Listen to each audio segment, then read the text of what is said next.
Assalamualaikum warahmatullahi wabarakatuh. Masih bersama Guru Daring, belajar daring bersama Guru Daring. Baik, pada kesempatan kali ini Guru Daring akan membahas tentang materi tentang PPPK, yaitu khususnya materi pedagogik. Semoga materi pedagogik yang kita bahas kali ini bisa bermanfaat bagi sahabat-sahabat Gudar semua dalam mengarungi perjuangan sebagai PPPK pada tahun 2021 ya. Kita langsung saja ke materi soalnya. Berdasarkan Permendikbud nomor 22 tahun 2016, berikut ini termasuk prinsip pembelajaran yang disarankan kecuali A. Siswa belajar lebih dari satu sumber belajar. B. Pembelajaran menuju keterampilan aplikatif. C. Penggunaan IT dalam proses pembelajaran. D. Pembelajaran bertumpu pada budaya global. Yang mana ini berdasarkan Permendikbud nomor 22 tahun 2016.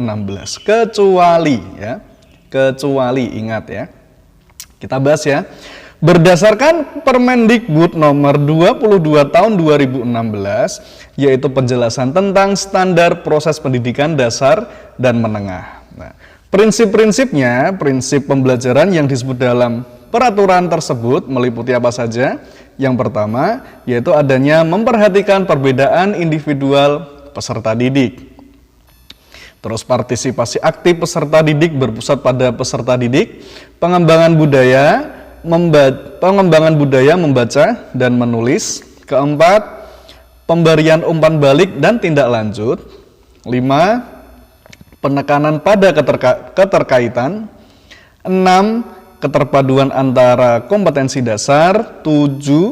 Materi pembelajaran.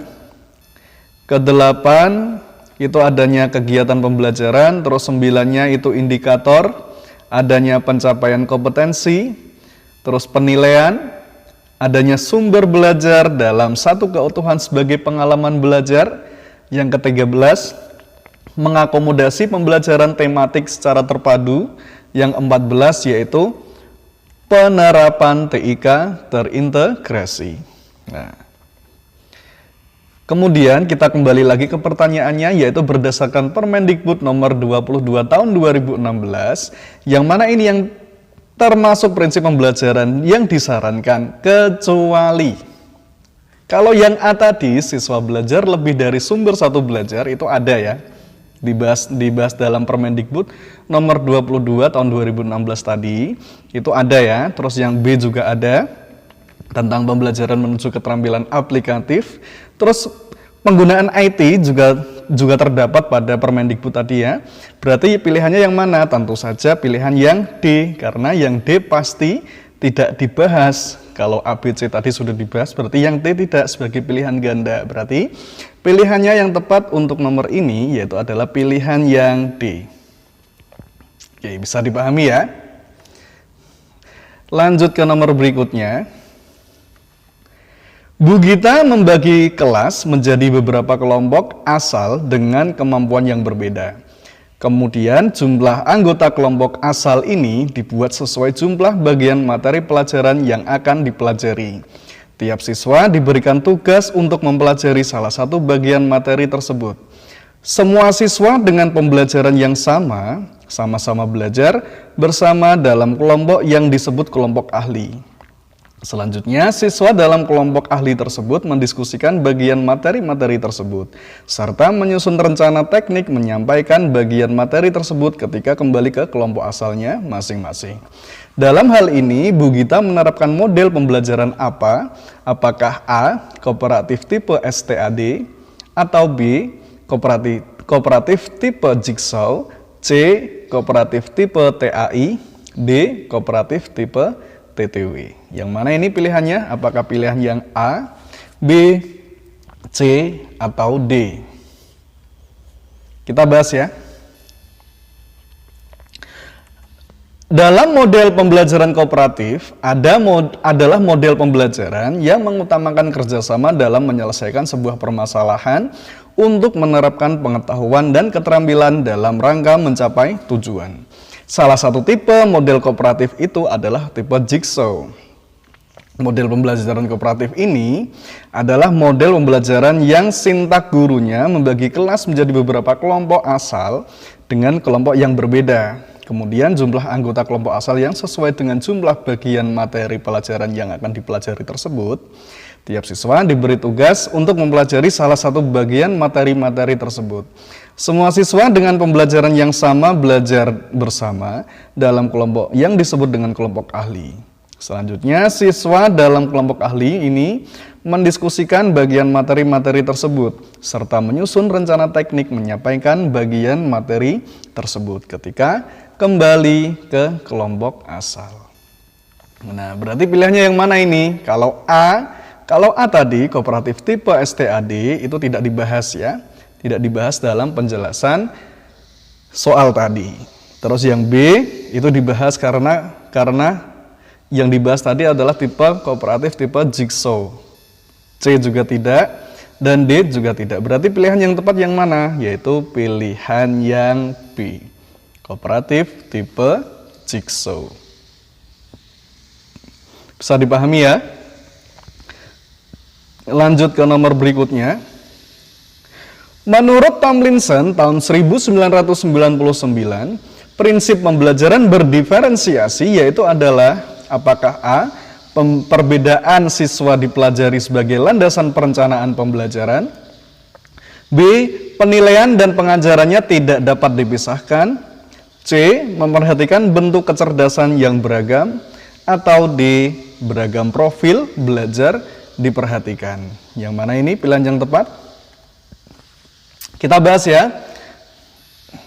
Nah, menurut Tomlinson tahun 1999 mengemukakan prinsip pembelajaran berdiferensiasi itu yang pertama, yaitu guru harus fokus pada kompetensi esensial. Yang kedua, penilaian dan pengajaran tidak dapat dipisahkan. Yang ketiga, guru harus bisa memodifikasi konten, proses, produk, dan lingkungan belajar. Yang keempat, semua siswa berpartisipasi dengan aktivitas yang paling cocok baginya. Yang kelima, guru dan siswa berkolaborasi dalam pembelajaran tersebut. Yang keenam, guru menyeimbangkan norma-norma bekerja dalam kelompok dan individual. Terus yang ketujuh, yaitu guru dan siswa bekerja sama secara fleksibel. Nah, ini adalah prinsip-prinsip pembelajaran berdiferensiasi menurut Tomlinson tahun 1999. Nah, kita kembali ke soal menurut Tomlinson, prinsip ini yang mana? Kalau yang A itu tidak ada tadi ya, tidak dibahas. Kalau yang yang A tadi perbedaan siswa dipelajari sebagai landasan perencanaan pembelajaran itu tidak dibahas ya.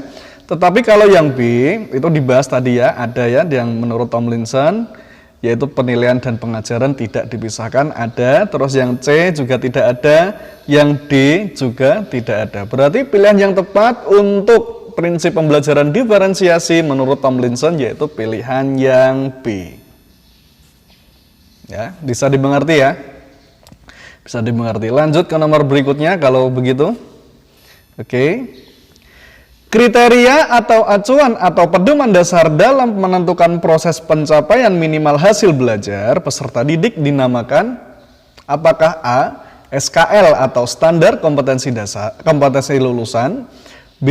Standar batas minimum kelulusan, C. Ambang batas minimum lulus, atau D. Kriteria ketuntasan minimal atau KKM. Yang mana ini pilihan yang tepat? Oke, kita bahas ya. Kita bahas tentang KKM. KKM adalah kriteria ketuntasan minimal yang ditentukan oleh satuan-satuan pendidikan. Ya, fungsinya apa? Fungsinya yang pertama yaitu sebagai acuan bagi siapa? Bagi guru. Ya, yang pertama yaitu adalah fungsinya sebagai acuan bagi guru dalam menilai kompetensi siswa sesuai kompetensi dasar mata pelajaran. Terus yang kedua, sebagai acuan siswa atau peserta didik untuk menyiapkan diri mengikuti penilaian atau ujian mata pelajaran. Terus yang ketiga, dapat dipakai sebagai bagian komponen dalam melakukan evaluasi yang dilaksanakan di sekolah. Yang keempat, sebagai target satuan pendidikan dalam pencapaian kompetensi pada tiap mata pelajaran. Nah, inilah fungsi dari KKM atau kriteria ketuntasan belajar minimal, ya. Berarti pilihan yang tepat untuk soal ini yaitu pilihan yang tepat yang mana ini? Apakah A, B, C, atau D? Nah, tentunya pilihan yang tepat untuk pertanyaan soal ini yaitu pilihan yang D, yaitu kriteria ketuntasan minimal atau KKM. Oke, bisa dipahami ya? Lanjut ke nomor berikutnya. Pada pembelajaran tematik tak dapat memberikan keuntungan bagi siswa maupun bagi guru itu sendiri. Di bawah ini merupakan hal yang bukan keuntungan pembelajaran tematik adalah: apakah A. Siswa lebih memusatkan perhatiannya pada suatu tema tertentu. B. Siswa dapat mempelajari pengetahuan dan mengembangkan berbagai kompetensi dasar antara mata pelajaran dalam tema yang sama. C. Siswa mampu memusatkan perhatiannya pada guru. Atau D. Pemahaman terhadap materi pelajaran yang lebih mendalam dan berkesan. Yang mana ini pilihan yang tepat untuk pertanyaan soal ini? Kita bahas ya. Kita bahas. Nah, ada beberapa keuntungan yang dapat diperoleh dengan pengimplementasian pembelajaran tematik di sekolah dasar bila kita tinjau dari aspek siswa dan guru. Yang pertama yaitu adalah siswa mudah memusatkan perhatian pada suatu tema tertentu. Itu yang pertama ya. Terus yang kedua yaitu adalah siswa mampu mempelajari pengetahuan dan mengembangkan berbagai kompetensi dasar antara mata pelajaran dalam tema yang sama. Yang ketiga yaitu adalah kompetensi dasar antara mata pelajaran yang dipelajari siswa tersebut berada dalam satu tema yang sama. Yang keempat, pemahaman siswa terhadap materi pelajaran lebih mendalam dan berkesan. Nah, terus yang kelima, yaitu adalah kompetensi dasar yang harus dikuasai siswa dapat dikembangkan lebih baik dengan mengkaitkan mata pelajaran lain dengan pengalaman pribadi atau pengalaman pribadi siswa. Yang keenam, siswa mampu lebih merasakan manfaat dan makna belajar karena materi disajikan dalam konteks tema yang jelas. Yang ketujuh, siswa lebih bergairah belajar karena dapat berkomunikasi dalam situasi yang nyata. Untuk mengembangkan suatu kemampuan dalam satu mata pelajaran sekaligus untuk mempelajari mata pelajaran yang lain. Yang kedelapan, guru dapat menghemat waktu karena mata pelajaran yang disajikan dapat dipersiapkan sekaligus. Dengan menggabungkan beberapa kompetensi dasar dan indikator serta isi mata pelajaran, akan terjadi penghematan karena tumpang tindih materi tersebut dapat dikurangi bahkan bisa dihilangkan. Yang kesembilan, siswa mampu melihat hubungan-hubungan yang bermakna sebab isi atau materi pembelajaran lebih berperan sebagai sarana atau alat bukan tujuan akhir. Yang kesepuluh, pembelajaran menjadi utuh sehingga siswa akan mendapat pengertian mengenai proses dan materi yang tidak terpecah-pecah. 11. Dengan adanya pemaduan antara mata pelajaran, maka dapat diharapkan penguasaan konsep oleh siswa akan semakin baik dan meningkat. 12. Memberikan pengalaman dari KBM yang relevan dengan tingkat perkembangan dan kebutuhan peserta didik atau kebutuhan anak. 13. Menyenangkan karena bertolak dari minat dan kebutuhan anak. Ke-14, hasil belajar dapat bertahan lama karena terkesan dan bermakna. 15. Mengembangkan keterampilan berpikir anak sesuai dengan permasalahan yang dihadapi. 16. Menumbuhkan keterampilan sosial dalam bekerja sama. 17. Memiliki sikap toleransi, komunikasi, dan tanggap terhadap gagasan orang lain. 18. Menyajikan kegiatan yang bersifat pragmatis sesuai dengan permasalahan yang ditemui Sehingga yang bukan keuntungan pembelajaran tematik tersebut, yaitu siswa mampu memusatkan perhatiannya pada guru. Oke, kita kembali ke soal. Dari materi-materi dari 18 tadi ya, 18 keuntungan yang diperoleh oleh siswa dalam pembelajaran tematik itu, yang cocok yang mana? Yaitu pilihan yang cocok, kita bahas satu persatu dulu ya. Kalau yang A itu tidak ada tadi ya, kita tidak ada. Tapi yang B juga tidak ada, tidak dibahas dalam manfaat pembelajaran tematik peserta didik dari 18 tadi itu ya, banyak sekali ya. Terus C juga tidak ada, berarti isinya yang mana? Tentunya isinya yaitu pilihan yang D, yaitu pemahaman terhadap materi pelajaran lebih mendalam dan berkesan. Oke, bisa dipahami ya? Lanjut ke nomor berikutnya. Pendekatan DAP ini mengacu pada beberapa asas yang harus diperhatikan oleh guru, kecuali apakah A. Asas kedekatan, B. Asas intelektual, C. Asas holistik dan integratif, atau D. Asas kebermaknaan. Pilihan yang A, B, C, atau pilihan yang D untuk soal ini. Kita bahas ya, macam-macam asas-asas terkait dengan pendekatan DAP ini ya. Yang pertama itu ada yang namanya asas kedekatan. Asas kedekatan itu sendiri yaitu adalah pembelajaran dimulai dari yang dekat dan dapat dijangkau oleh peserta didik atau dijangkau oleh anak. Itu dari asas kedekatan. Yang kedua itu ada yang namanya asas faktual. Asas faktual itu pembelajarannya hendaknya menapak pada hal-hal yang bersifat konkret atau faktual, mengarah ke pembelajaran konseptual atau yang bersifat abstrak. Yang ketiga ada asas holistik dan integratif. Pembelajaran ini hendaknya tidak memilah-milah topik pelajaran. Guru harus memikirkan segala sesuatu yang akan dipelajari anak sebagai suatu kesatuan yang utuh dan terpadu.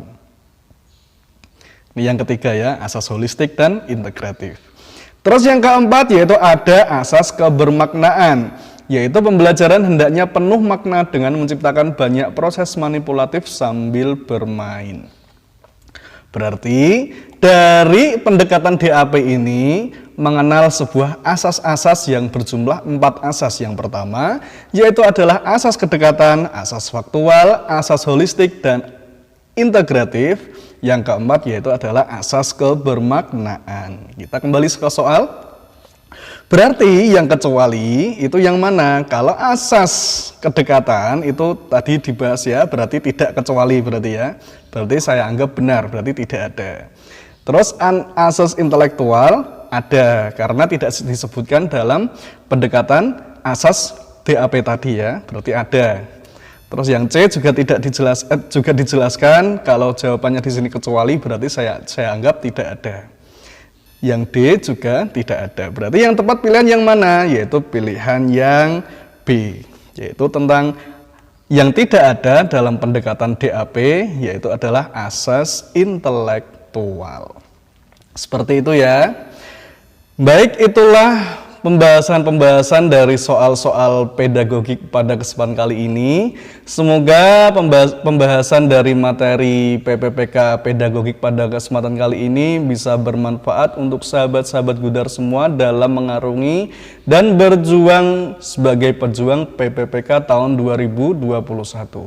Semoga bermanfaat untuk kita semua. Maaf bila ada salah-salah kata yang kurang berkenan. Sekian. Wassalamualaikum warahmatullahi wabarakatuh.